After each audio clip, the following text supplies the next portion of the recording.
I'm Jason Reed with Inner Edge Music, and I'm very excited to be here with Mathew Sweet. Mathew, thank you so much for being here with us. Well, thank you. And first off the bat, we're here at the Echo in Los Angeles. A very exciting night. A lot of people getting ready for tonight's show. But I really want to talk about the new album, Tomorrow Forever.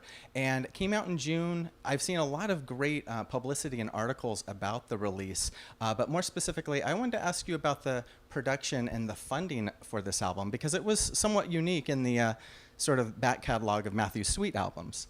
Yes, I ran a Kickstarter campaign summer of 14. It did really well, raised a lot of funds, and I had sort of naively promised the record would be done really soon, And immediately You were so optimistic and jazzed up. Yeah. I was very optimistic and jazzed up. It's you kind of have to be that way to do the Kickstarter thing because it's very personal, So I really felt like I owed it to the fans, I sweated it out the whole time hoping they would be happy, And my mother died right after the campaign, and that sort of set me adrift a little bit.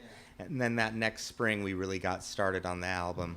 And I recorded it in 3 batches, a total of 38 songs. Yeah. Then got it down to 17 for the main album. And there's sort of a satellite record we call Tomorrow's Daughter that has 12 songs as well. So we'll make that available at some point. Yeah, those lucky Kickstarter supporters that funded you from the beginning, that believed in this album from the beginning, they were rewarded with that release. Really in the know. I've done a little research. Yeah, really in the know. Yeah, because I had pitched with the Kickstarter thing that I would make demos, and then you could also buy a demos download.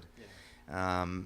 That it became quickly apparent that I'd never finish if I made demos and then made real recordings. Gotcha. So I just started doing real recordings of all the ideas. Gotcha. Well, it's a great album, Mathew, and I love it on so many levels. And I had read, as you just mentioned, the untimely passing of your mother, rest in peace. The track You Knew Me, also a deeply personal song off this release. One of your more sort of emotional tracks, really. Yeah, that one, there's something about how my mother and I were very similar, and that made us sometimes really polarized, Yeah. And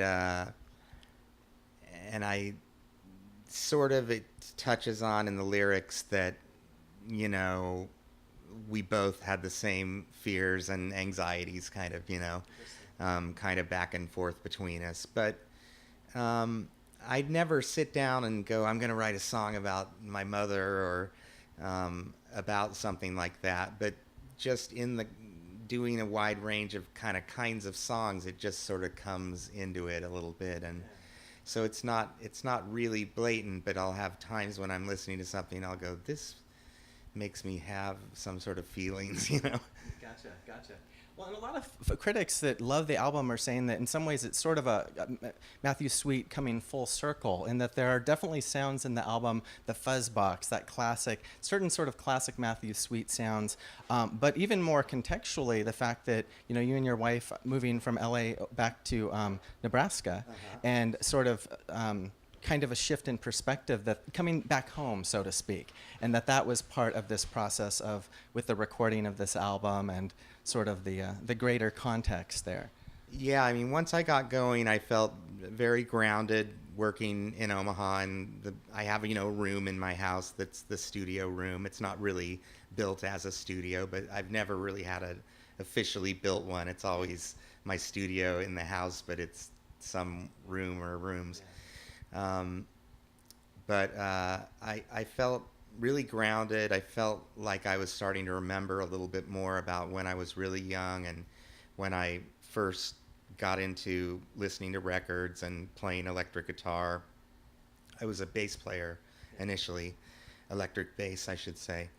And I don't know, it just gave me a really solid feeling, and it's been really easy to write, and I've continued writing since the record as well, so I feel like right now for material I'm on easy street or something.